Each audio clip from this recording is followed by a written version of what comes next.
So it is 10:05. Good morning. I appreciate everybody joining.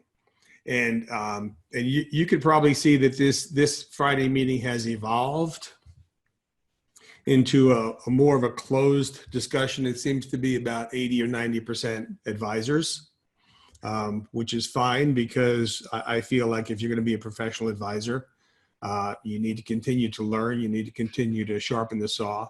And you especially need to continue to talk with other advisors and find out what everybody else is doing. Compare notes, find out best practices, find out the best things that we should be doing to conduct our practice to serve our clients the best way possible, and I have to say with diligence and with integrity, and drop off the habits or procedures that are not effective. They're not appreciated by people because they just don't work. They're sloppy. Maybe they're haphazard, and continue to build an industry from an insider's point of view that actually works. That actually could be perceived for what we intend it to be, which is an industry built on service and serving people, and to be corny, loving on people. I have to say, I literally don't think a week goes by when I don't see evidence of somebody being ripped off, mistreated, defrauded, ignored. And it makes me scratch my head and wonder what these advisors are doing. Now, obviously, I'm talking about other people. I'm not talking about us. Let me, looks like somebody's waiting and I don't have it. Oh, here you go. Here's an admit message. And I want to continue to be accountable, to hold you accountable, to have you hold me accountable. And that doesn't make it a difference if you're a professional advisor, if you're a client or a non-client. I will accept good instruction and critique from any quarter, as long as it builds up a positive environment, builds up our ability to do good. And I constantly go back to Nelson Nash's 10%. Nelson said, we need to talk to the 10%. We need to convert the 10%. We need to teach the 10%. Why 10%? Because the other 90% don't care. Maybe. The other 90% have their nose so tightly adhering to the grindstone that they don't have the energy or the tendency or the desire or the initiative to pay attention and lift themselves up, maybe to elevate themselves up and improve their lot. Some people have just accepted the lot that they have in life, and they don't have the wherewithal to pay attention and to learn. So our focus is on the 10% who actually think, who want to move themselves forward. I also have to say that 10%, forgive me, I'm going to continue to look at the screen and make sure that I admit people coming in. That 10% also applies to our industry. And I'm going to use a real round number here and say that probably 500,000 people have a license to either sell life insurance or investments or both in this country. 500,000 people. I checked with the Division of Insurance, and you know that I served on an advisory committee to the governor from the Division of Insurance. I served on that for a couple of years, and I found out that in the state of Nevada, with the 7th largest land mass of all the states, we have a population of 3 million people. 3 million. There are probably counties in California that have more than 3 million people. With a state of 3 million people, there are 120,000 people who are licensed in the state of Nevada to do financial work, either insurance or investments.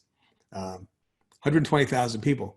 Now, about 15,000 of those people reside in the state of Nevada, and another 105,000 people are what I call affectionately carpetbaggers, which means they just live someplace else. And they probably have a friend or a client or a family member who they already have a relationship with, who has moved to Nevada, and they want to continue to have a professional relationship with that person, so they get licensed here, which doesn't bother me at all. And one really neat thing that it does is it brings in millions of dollars into the Nevada Treasury to help the Division of Insurance contribute to the state treasury and the state budget, which, by the way, sends over 40% of our actual annual budget to education. And I'm happy to discuss those stats with anybody. I'm admitting other people as we speak. Now, before I get into my rant, which this will wind up turning into, I'm happy to have anybody jump in and ask questions that they want to start with today. So please feel free.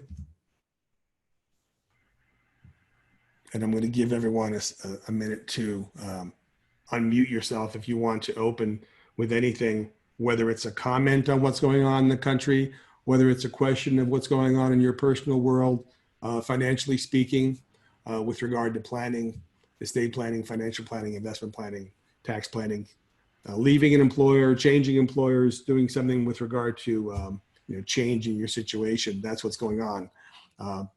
The country's in a state of flux. And seeing none, I see all of you are continuing to stay muted. So you're just going to let me stand on the stage and perform, as it were. So I appreciate you all being here. What are we seeing in the news? What are we hearing on the radio? Well, I just threw out a few ideas that are floating across the news wire, as we say. All right, we're talking about deficits. We're swimming in red ink. The government thinks it's a really good idea to take people who were previously employed and maybe making $800 or $600 a week, people who are kind of middle or lower middle income employees who now have lost their jobs and are collecting maybe $400 or $450 a week in unemployment benefits. Now they're being supplemented by the government for about $600 a week. So they're literally taking more home, maybe $1,000 a week. They're taking more home in a state of unemployment than they were taking home when they were working. Now, that may feel good in the short run, and it may feel good in your pocketbook, in your checking account, and it may make you kind of snicker under your breath to think that you're getting away with something, and we're getting away with something. But what we're really doing is we're kind of delaying the inevitable. At some point in the very, very near future, we're going to have to get back to work, and we're going to have to get off the sidelines and either go back to the job that we had before or figure out a new employment path. Now, I was on the phone yesterday with a friend and colleague who lives in another state. And you all are familiar with the PPP loans. And I've suggested to every single business owner who is eligible for a PPP loan to take the money, because as it stands, I mean, this is tax money. At the end of the day, what we're doing is we're borrowing against the future. And thank you, children and grandchildren. I am borrowing against the debt that will have to be paid back by my children, grandchildren, and great-grandchildren. But in the meantime, if the government's going to lend the money out, I think it would be wise to take the money. And that's just an opinion. You can have a philosophy that says, I don't want to make the problem worse. Therefore, I'm not going to take government money. And that's fine. I respect it. My friend said that he took $2 million in PPP loans. $2 million. Now that's going to help him subsidize not all, but a chunk of his payroll for the next 10 weeks, ending about June 30th. And what's going to happen at the end of June 30th? He's going to be in a deficit position. He'll be able to go back and supply the government with the paperwork. And I have the paperwork on my desk over here. It's about a 15-page application that we have to complete to send back to the federal government and prove and validate and show bills on where we spent the money that was lent to us inside of a PPP loan. Admitting another person, excuse me, admit. Now, the requirement, as I understand it, is that you have to use at least 75% of that PPP loan for payroll and related expenses. And that could be rent or mortgage on your building, and direct expenses that relate to employment, keeping your doors open and keeping your employees employed. Now, you may have an employee who happens to have left during this period of time. As long as you replace that employee with a similar position, similar payroll, you'll be fine. That's my understanding. You can check with your CPA. And my understanding is, as long as we spend at least 75% of that PPP loan on payroll expenses, that loan will be completely forgiven. So it's up to you whether you decide to take that PPP loan. I've spoken to some people who just applied for it this week. I applied for it probably, 6 or 8 weeks ago. And that's happening then. The other loan, which is the EIDL loan, the Economic Injury Disaster Loan, apparently is starting to be processed now. And that's starting to come to the surface. And those EIDL loans will be multiple times bigger than the PPP loan, which actually may require the Congress to pass another funding bill. I don't know. Maybe Jeff Allen, who's with us on the line, our investment expert, can weigh in on that if you happen to have more detailed information. I'm a generalist in a lot of areas here. I mean, I've heard the same thing as you, and the thing that there's, maybe another stimulus package coming down the pipes. I think this one will be battled out more in Congress and not get done as quickly if it does get done. But it's basically just headlines right now, and not a whole lot of meat. Right. But my bias is going to come out. I mean, you give me 5 minutes in front of a microphone, my bias is going to come out.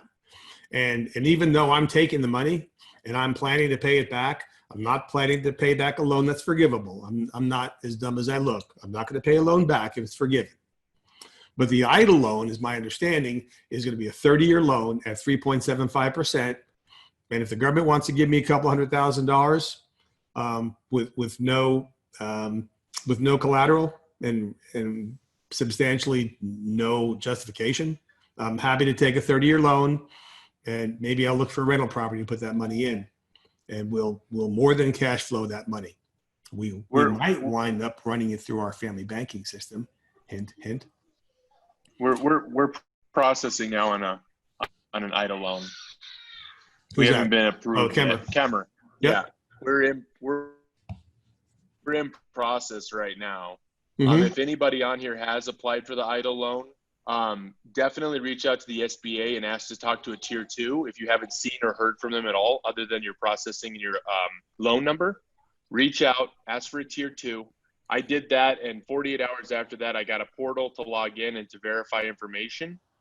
And I've been in process now for a week. I'm probably going to call Monday again, talk to a tier 2, and see what they say.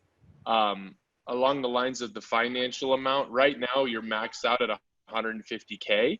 I know earlier on people were getting more, but they quickly realized with over 4.5 million applications, if you're giving out whatever people need, it's trillions of dollars. Granted, it's being paid back. It's going to require another stimulus package, definitely for the events industry. Hopefully they pull that together. But we're going for the max of $150K, and our payback $750 a month for 30 years if we have to, which is nothing. Yeah. So exactly the same thought process. And I don't really know how they're going to vet you and what you're spending. I know I can't take that money and pay off my other SBA loan with it. I know I'm not allowed to do that. Right. But I think operating expenses, for the most part, like you say, if you handle it correctly, I think you're fine. Mm-hmm. As far as I understand it. I mean, they keep changing the rules, but That's for sure.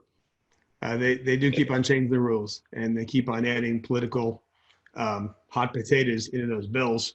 And some of those bills go by the wayside because the two houses can't agree with each other. And, politics is never going to be absent from those negotiations. When I was just going to comment, Joe, when Yeah, yeah. I went Hey, to, John. happy birthday, by the way, belated. Thank you, bro. When I went to look at the idle loan earlier this week, it looked like it was only available for agricultural businesses now. Does anybody have any info on that, or if it's going to open back up to? Well, if you applied earlier, you're in, right? But if you try to apply now, I think they're only accepting agricultural, as far as I understand it. Yeah. But I don't know. I mean, you're talking about a process, like I say, about 4 million or 4.5 million applicants in our side of the world, not agriculture, and they're processing like 10,000, 20,000 applicants a day, maybe. It's going to take a long time. I mean, they're ramping it up. Calling in was not bad, actually. Someone picked up the phone right away. When I went on hold for a tier 2, they said you're 125th in line, and 2 minutes later, someone picked up.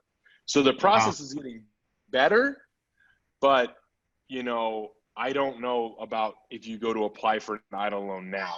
I know that stacked up real quick, and they were overwhelmed immediately, understanding all of that. Yeah, thanks for that. I appreciate the input.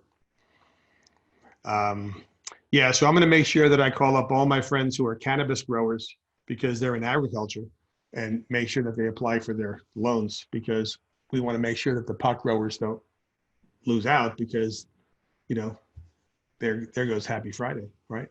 Never mind. GDP might be negative. Is that a different call you don't invite us to? Is that a different call that you do on Fridays? I personally, I don't partake. I don't inhale. I don't not inhale. I don't partake. I have other things that I can do to keep my joy, and I kind of like my brain the way it is right now. So I'm not judging. Just saying. GDP negative for 2020. Duh. Right? That's a typo. It's not GSP. I don't know what GSP is. It's GDP. Maybe eke out a couple of points positive for 2021, but that's pure speculation, isn't it? I mean, what they're doing is they're saying, hey, we're going to put the whole country on a credit card for 2020, and we're going to hope to make a profit in 2021. Yeah, I should just make this into a radio show and ride the coattails of Rush Limbaugh, because you just have to laugh at some of this stuff. My wife yesterday got the mail, and she said, hey, we have this credit card that's been, reissued. They reprint the new credit cards every year. And I don't think from day one we've ever used this credit card, and it's with a big bank. And she said, our credit limit on this card is $22,000. I said, fantastic. We don't owe anything on the card. No, of course not. But she said, we have $22,000 in an emergency account that we can use. Yeah. What's the finance charge? Oh, it's about 22%. Right? Would you ever use that card? No, I'd rather just take it from the mail and put it in the shredder. But if that's the only place where you can borrow from to keep your lights on, that may be something that you rely on in a catastrophe. Jeff and I were talking about this. Is it correct, Jeff Allen? 10-year Treasury bills, or were they Treasury notes? It was actually a 20-year auction that was at 1.2%. The reason it made such big news was that it had been, I want to say, 30, 35 years since they'd had a 20-year auction. It's always been the real short-term stuff, then 5, 10, and 30. But because of all the money and all the checks that they're writing, they threw out a 20, and unbelievable at 1.2%. They gobbled it up, and gobbled it up. Yeah, at 1.2% for 20 years. Amazing. Can I ask why you would buy money? Do I understand correctly that you can put your money there and it makes that type of percentage? Is that what I understand that to be? Am I just completely ignorant? I mean, if you buy a 20-year treasury and you hold it, if you buy it on the auction and you hold it until maturity, you're going to have 1.2% yield every single year for the 20 years. I mean, big institutions, the banks, they trade them. They're in and out of them. The PIMCOs, the Bill Grosses of the world, even though he's retired, is looking to profit on the, on movements and interest rates and try to make a profit, on the movement of the bonds also. But if you buy them and you hold them until maturity, you're going to make 1.2% a year, and that's it. That doesn't seem great. I mean, it seems horrible. And why would you buy that? Well, individual investors aren't really doing it. It's foreign countries. Where's Saudi Arabia going to stick their money? China's got all this money. So China owns us. I mean, if China really wanted to get us, we're going to sit there and slap all these sanctions on them. If they really wanted to punish us, all they had to start doing is hit that sell button on the treasury markets. And oh my gosh, it would it would probably crumble our country if they started dumping treasuries on the open market. I mean, UK last week, go ahead.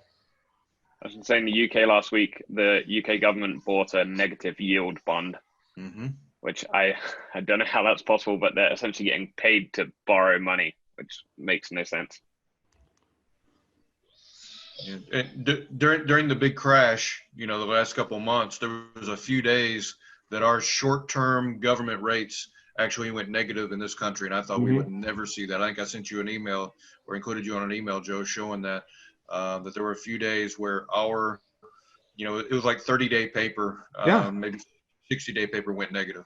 That might have been about 4 or 5 weeks ago. We were discussing that on this call when my brother, the banker, was on, and I was saying, Paul, what's your view of negative rates? And he says, well, if the big banks have any sense, they would never enforce negative rates. They would never have people walk in with $100,000 and promise them $99,000 at the end of a year.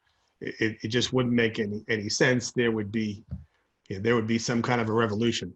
I mean, I don't know what it's going to take for the American people to wake up and start start voting with their feet.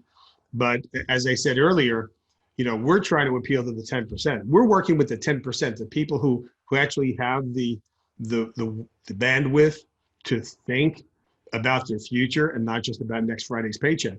But for the vast majority of people, they're just going to take what's fed to them.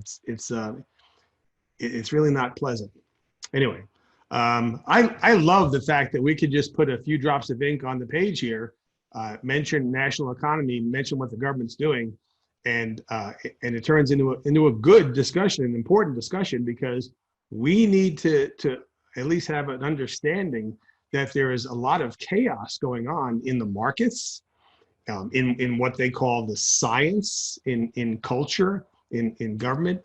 There are a lot of things in flux right now. And again, most people, the majority, will take their cues from what they're seeing and hearing in the media. They won't think for themselves, and they'll say, well, the sky is falling. So I had one such a conversation within the last 24 hours with a client who will continue to be a client, but he's actually canceling one of his larger policies. And he's saying, aside from religious or faith-based biases that he may have, he says, I really feel right now that instead of having a guaranteed contract with an insurance company that's a multi-billion-dollar corporation, I really feel like I need to go heavy into silver. I think that's going to be my salvation, and I'm going to do better by holding on to silver, investing in silver over the next several years, and putting a very large proportion of my cash flow into silver than I would by investing with life insurance companies who haven't lost any money in 100 years. So I want to respect people where they're coming from. And you're free to do what you want, and you're free to reap the benefits or the consequences of your decisions. That's the greatness of living in a free country, right? So these other little quotes that we've been hearing all the time. Contract tracing kind of drives me crazy, because what they really want to do is they want to track our movement and find out who infected whom and under what circumstances, so that they might be able to forcibly quarantine people. Now that's more of a radical interpretation of contact tracing, but that's the way I look at it. Trying to move my, there we go. So what I hear from different avenues is that the federal government is in control. I heard President Trump last week say that if the governors don't do certain things, that he would override them. I don't know that he has the constitutional authority to override governors, depending on what the situation or what the issue is. But clearly, there's going to continue to be conflict, and everyone is trying to put themselves in the best light. I know we have a national election coming up in November, and it's anybody's guess as to whether COVID-19 is going to benefit anybody or hurt anybody. We'll only be able to put our personal interpretation on that after the fact. But I would still like to continue to operate and believe that I am in control of my own future, my own path, my own circumstances for the most part. I have to continue to follow government and obey mandates that are imposed upon me. But in every situation where I can make an individual decision, I'm going to. I noticed that I'm reading in the papers, and there's polling going on all over the place, not just political polling. 55% of those polled think you'll be okay to visit local businesses within 1 month. That was a week ago. So Evie and I went to a restaurant. We went to the first restaurant last night, Spaghetti Western, which, even though it has a goofy name, has amazing Italian food. It was founded by Italian people from Italy, go figure. And we walked in about 5 or 5:15, and they said, "Do you have a reservation?" And we said no, and they said, "We are booked until after 8 o'clock." So I think that bears out what this page is saying, which is that a bunch of people think it's okay to go out and patronize businesses. Most people want to help businesses survive and stay afloat. Now, granted, in Nevada anyway, most businesses are being required to max out at 50% occupancy. And hopefully that'll at least bring in some cash flow to give the business owners some breathing room. But I think it's a good sign. So infection statistics. You can turn your channel to any desired flavor, any desired political environment, and get whatever answer you feel like receiving. Let me make sure that there's no one being admitted here. I noticed in today's paper, in the editorial, that 42% of COVID-19 deaths have occurred inside elder care facilities. So nursing homes and convalescent centers and assisted living, 42% of deaths. So that's 42% of roughly 100,000 people who died from COVID, or at least have been attributed to COVID, died inside nursing homes. So when you work out the math, 42,000 deaths out of 2 million people in nursing homes, that's 3% of the nursing home population. And then if you take the other 58,000 deaths that have occurred among the 326 million people, that means that the chance of a COVID death among the general population, not inside a nursing home, is 0.018%. So in terms of numbers, that's 0.00018. That's where I tend to gravitate. I tend to gravitate towards wanting to walk down the street and not worry about wearing a mask, and even less, not wanting to drive down the street inside a car with my windows closed, having a mask on. That's just me. I'm not giving medical advice. I'm just telling you what my opinion is. I think as a country, I think we have gone a little bit overboard, and I think we have played the fear card a little bit too much. And I think we're actually digging a hole economically that is going to be a lot tougher to dig out of if we had based our behavior on actual reality. And I'm not saying actual science and actual medicine, because actual science and medicine have conflicting opinions all over the place. So take our Western states PAC members, including Nevada. So that's made up of cabinet and governor's staff. Each state has its own plan, but will follow the framework laid out by the PAC members. Now they're telling us that they're going to use science to guide decision making. Now I remember early on in this COVID discussion, I circulated a video. There was a doctor who works in a major cancer hospital in New York, and he was talking about medical masks. And he's saying, number one, these masks that you're buying are useless. Number two, they're going to keep the germs inside this environment covering your face. And number three, you're going to be breathing in carbon dioxide that you just exhaled. So you can make of the science what you're going to make of the science. The pure data doesn't lie. The data is the data. Now, science is still going to be a combination of measurement and opinion. A two-part process. They're going to use data to ensure states are safe to reopen. So I noticed that the waiter last night was wearing a full face covering clear plastic shield, which I really felt was preferable to the face mask, because with the shield, at least I could understand what he was saying. And then secondly, they're going to ensure that states have sufficient materials and staff for effective contact tracing, which once again means you can interpret it any way you want. I interpret it to mean keeping track of our movements. So that source was multiple resources, some left, some right, some center. Now, Hey, Joe, yes. when you went to and ate at the restaurant, did they ask for your name and contact information so that they could do some contact tasting if they No, had to? they didn't ask for my name and contact information. How did I pay the bill?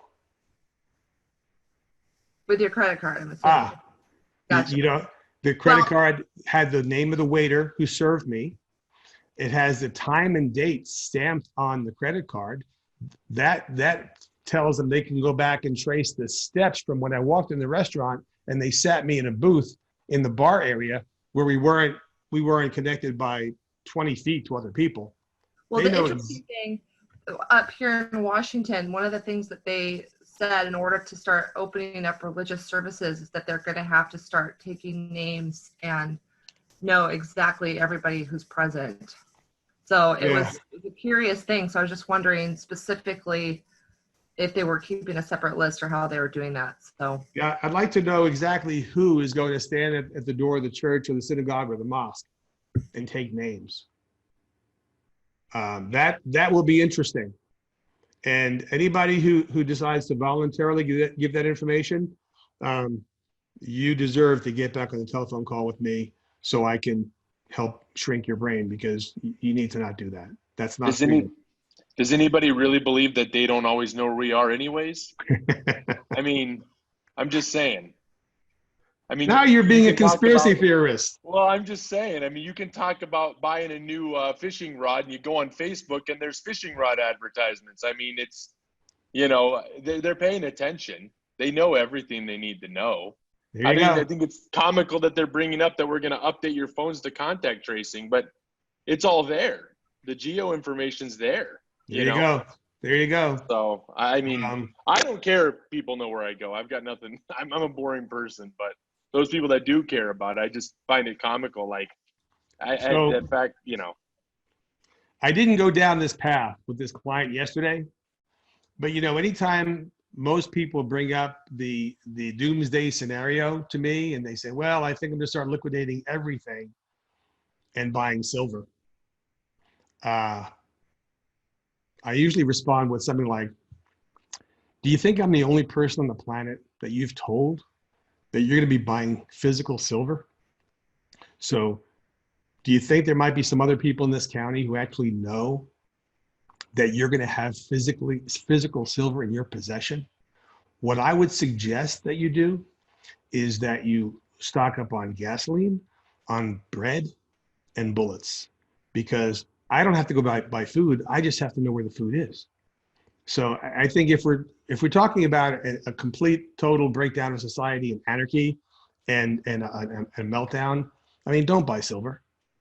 Buy bullets, right? We're talking about freedom here, and I just think it's silly. 330 million people cannot run to the hills, okay? Because then we're going to upset Jeff Allen's cabin where he goes fishing, and he's going to get irritated. So let's not go that way. We're so far we're still a civilized society. I think we need to think in terms of abundance. The fact that we have the ability to create prosperity. Americans are the most ingenious people on the planet, I think. And we will be able to figure it out. This is a short-term situation. You talk to life insurance company chief investment officers, and they're yawning in their chairs because they have the exact opposite problem that everybody else has. Life insurance companies have more money coming in right now than they've ever had before. And they have more money coming in the first quarter, going into the second quarter of 2020, than they even planned to have. They're ahead of plan. And Jeff, again, will testify to this. Life insurance companies are the only companies that ever buy a 30-year bond because they need to have some place to stash the money so they can fulfill their promises 30 years down the road. And 30 years down the road, they're going to be buying 30-year bonds again. They buy 30-year bonds every single year. So on the one hand, we have people who are scrambling to figure out how to pay the light bill. On the other hand, we have people who are thinking and saying, you know what? It's in these situations that people who are prepared are going to make the money, right? You don't always need to make money in an up market. You don't always need to make money in a down market. Jeff has taught me that you can make money in the middle. And people who are creative and have creative juices going on right now are creating new companies that are sprouting out of the needs of people that are coming out of the COVID crisis.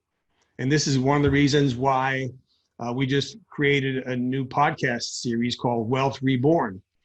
I just conducted an interview yesterday with a young man named Johnny Gilpin, and we'll be publishing that interview shortly once we take my oohs and ahs and mumbles and stutters out of the tape, and once we get some of his references onto our website.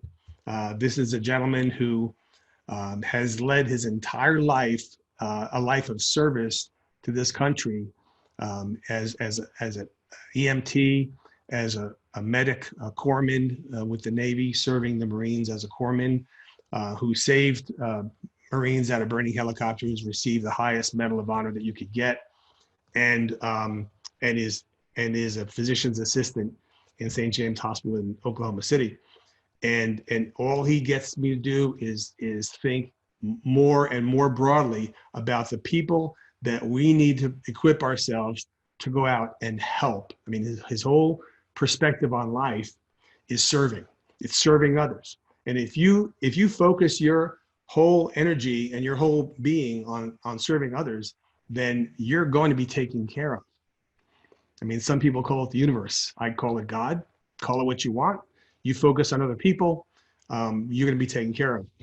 Wealth Reborn is about thinking about, what do we do next? What's our next move? What's the new normal look like? How am I going to respond to it? Maybe maybe I should start thinking about some of the foundations that I've been taught over the past years and decades and saying, you know what? Some of those principles are actually pretty solid.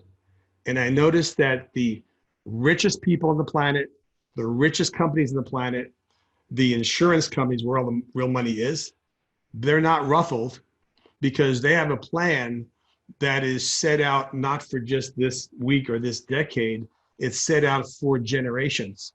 And that's what I'm going to continue to encourage my clients and my agents to think about, which is creating generational wealth. And in the process of creating generational wealth, we will create the wherewithal to sustain ourselves through short-term crises, such as the one that we're going through right now. So foundations haven't changed. You know, there's still only going to be a certain amount of places where you are going to be able to rely on for your future. I'm just looking at the time. So many people have mentioned, first of all, the idea that Social Security will be able to sustain them. Well, Social Security was intended to keep you out of poverty, but it won't keep you very much higher out of poverty. Social Security, generally speaking, depending on your income level, Social Security might be able to replace 15 or 20% of your living needs today, as they are today. Now, you know, the other legs of that three-legged stool, right? We have government, we have employer-sponsored plans, and we have individual assets and investments that the individual creates. Now, employer-sponsored plans also include 401k, which means the employer sponsorship is just there to encourage you to save your own money. So when you think about it, you have, you know, 20% coming from the government and 80% coming out of your own resources. So the only thing that the last 6 or 8 or 10 weeks has done for me is to have me double down on the principles that I know are right and true and effective. And I mean, I'm only going back to a 44-year experience, and I know I could be wrong. And I know that the insurance companies haven't lost any money in the last 100 years, and I know they could lose money next year, but it's kind of not likely to happen. So the thing that I want to encourage you to do is think about the things that you know in your gut are effective and do those things. Because if you start to do those things, you're going to start to realize you can create your own foundation and you can create your own sense of security going forward. One of the other initiatives that we've started is policyrehab.com, because I'm totally convinced that, I don't know, I'll throw a number out, 75%, 80% of people don't know what they have. They don't know what they bought. They're no longer in touch with the agent or the broker who set up their investment or their policy. And they are 80% of Americans are probably in a complete shambles when it comes to not only their financial products, their insurance, their protection, but also even their estate plan documents. People are writing a trust, if they ever write a trust, and they're putting it in the drawer for 20 years. I have an email from an attorney in New Jersey who's doing a probate for one of my clients right now. And I said, okay, now the next step is we need to have a trust drawn up for this couple who have children, who are going to have more children, and who are inheriting some money. And the attorney wrote back to me and she said, I typically don't do that many trusts because I find that they're usually not that necessary because the probate process is fairly simple. Wow. Let me think about that for a minute. The probate process is fairly simple. So the probate process that costs us more attorney's fees, the probate process that cost us more court fees, the probate process that cost us our privacy is simple. So guess what? I just fired that attorney and reaching out to another attorney I know to set up a will and a trust and an estate plan. So even the professionals, the people who are so-called professionals who are supposed to help lead us are not understanding their own role. So we need a lot of rehab. We need to think about our wealth in a refreshing way, and think about either creating or recreating our own wealth plan. And I know I've referred to this quote before. Sometimes I just go back to the things that are tried and true for me. And I know that Yvonne Burke will appreciate this. And I heard this at $1 Million Roundtable convention from the main stage 15 years ago. And he said, you carry your weather with you wherever you go. You alone determine the color of your skies. And he said lots and lots and lots more. Now, I'm not even that religious flavor, and I don't care. I grew up sitting in front of a black and white television watching this guy preach. I don't know what day it was, but I remember he was fatherly. He had a wonderful voice, and people listened to him. And you can go and Google Bishop Fulton J. Sheen, who died 40 years ago. And you could just Google Fulton J. Sheen quotes, and they're there by the hundreds and dozens. But you're going to carry your attitude and your perspective, whether it's positive or negative, into any situation that you walk into. And if you feel like the world is going to hell in a handbasket, that's what's going to happen for you next week. And if you feel that, wow, this is a land of opportunity, that's what's going to present itself to you. And Jonathan can probably give you this quote a lot better than I can. When you start to reach out towards your destiny will tend to bend itself to accommodate you. And I'm paraphrasing from a book, a great book that I learned that from. So let's talk about last minute questions, comments, criticisms. Throw all the spitballs that you want at me, because I'm happy to field them. You've got 5 minutes, or we can save you the 5 minutes and have you go about your day. I miss your drawings, Joe. Oh, come on. I'm gonna autograph some and send them to you.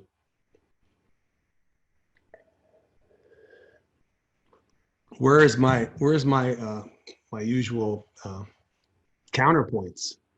I guess we should make this into a debate. Somebody get me a Primerica agent that can come and debate us on a Friday forum stage here and talk to us about why you should buy term and invest the difference. Oh, by the way, that gentleman who is going to destroy part of his life insurance program, which is an equity building program, and buy silver, he's in his early 70s. Thought I'd mention that. You could argue that he's got 30 years left on a 100-year time frame, which is the time frame I work from, 100 years.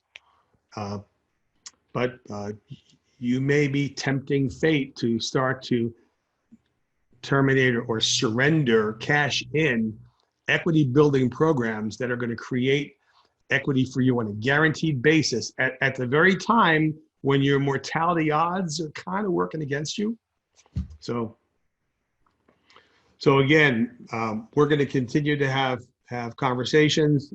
Next Friday, we will have a WealthWorks. I'd like you to invite your friends and clients.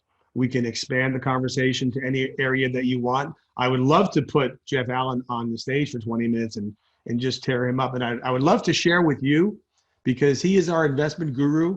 And I used to say that our investment guru would spend 12 hours a day with his face in a monitor.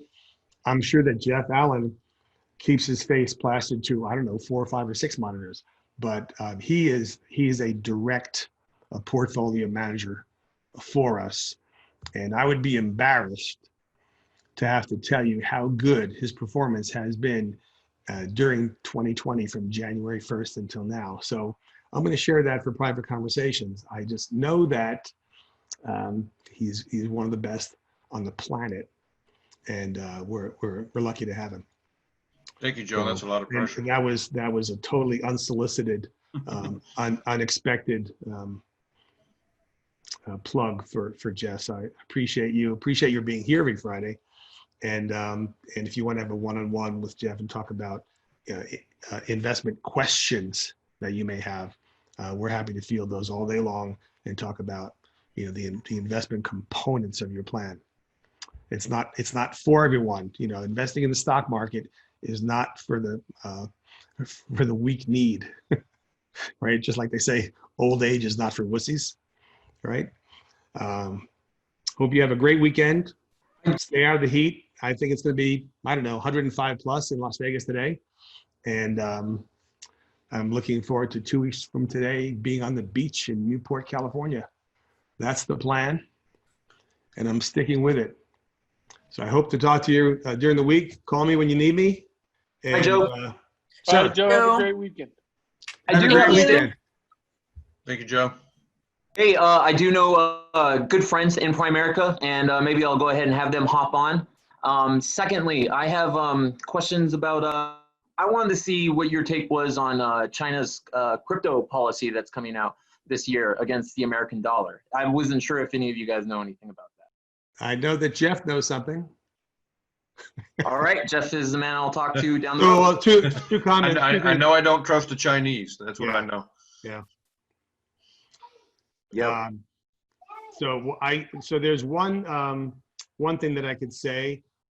If you contact me offline, I What can about put you in touch with a very close colleague of mine who owns a crypto mining company, which is a very substantial sized company, and he and his associates are very intimately involved and knowledgeable about crypto. I am not, but Beautiful. Thanks, Joe.